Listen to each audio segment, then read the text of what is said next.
to see it. We do have some economic news today. The countdown is on. The government has only 8 days to pass the federal budget before facing a shutdown. Disagreement over what to cut and tax is keeping Washington at a standstill. President Ronald Reagan's former budget director joins us now with his plan to get the budget back on track. David Stockman, welcome. But David, before we talk about your plan, I want to talk about the market today. How does government borrowing, which it's doing so much of, affect the market and what the market did?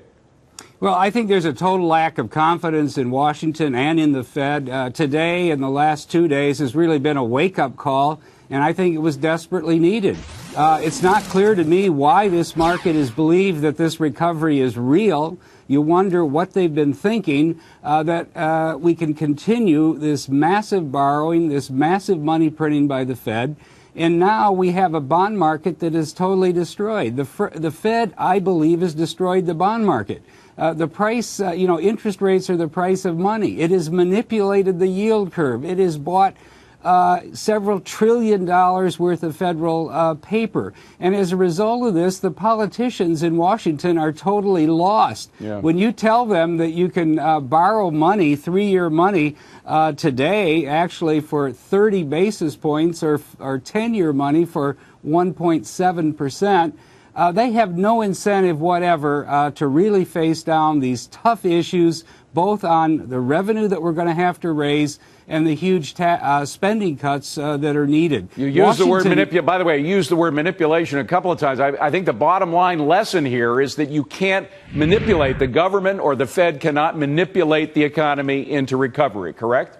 I think that is absolutely the lesson, and that is probably one of the reasons why it's beginning to dawn on the markets today and in the last week or two that we're at the end of the road here. We had no real plan for a recovery. The difficulties that are embedded in this economy, the massive debt that built up over decades, the housing market that is totally collapsed. Okay, David, we're running out of time, but I want they don't have an answer, but you do. You have 4 ideas that could be put in place right now to turn things around. What are they? Well, they have to start cutting defense now in a big way, not 10 years down the road, but right now. Secondly, we should get rid of all of these energy subsidies. We don't need them. Look what we saw in the last couple of weeks with this huge bankruptcy of this solar company, Solyndra. Third, let's get rid of all the farm subsidies. We got the biggest agricultural boom in history going on, and we're still spending $20 billion a year at the ag department.